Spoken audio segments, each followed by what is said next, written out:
In today's video, I'm going to teach you how to install Grafana with Docker. We'll be doing this directly through Docker Desktop, which makes the setup process much more straightforward, especially if you want a quick and visual way to get Grafana running without dealing with a lot of command line configuration. If you already have Docker Desktop installed and open, you're ready to follow along. To begin, open the Docker Desktop app. This is where you'll manage containers, images, and extensions all in one place.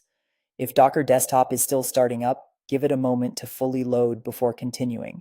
That helps avoid issues where certain sections of the interface may not appear right away. Once Docker Desktop is open, go to the Extensions tab in the left sidebar.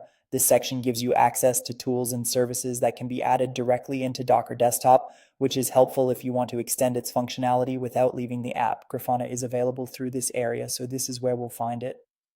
After that, click on Manage and then go to the Browse section.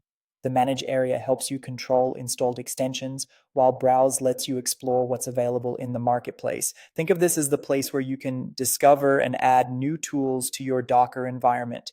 In the marketplace, search for Grafana. You can use the search bar to find it quickly. As you type, matching results should appear, and Grafana should show up as one of the available options. Make sure you select the correct Grafana listing so you're installing the intended extension. When you find it, click Install. Docker Desktop will begin downloading and setting up the Grafana extension for you, depending on your internet speed and system performance.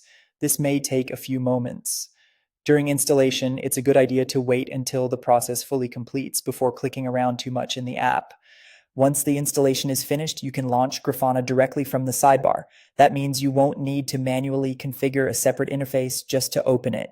Docker Desktop will give you quick access, making it easy to start working with Grafana right away. And that's it. You've installed Grafana using Docker Desktop and launched it from within the app. If you're setting this up for monitoring or dashboarding, this is a convenient first step that keeps everything centralized inside Docker. Thanks for watching, and I'll see you in the next video.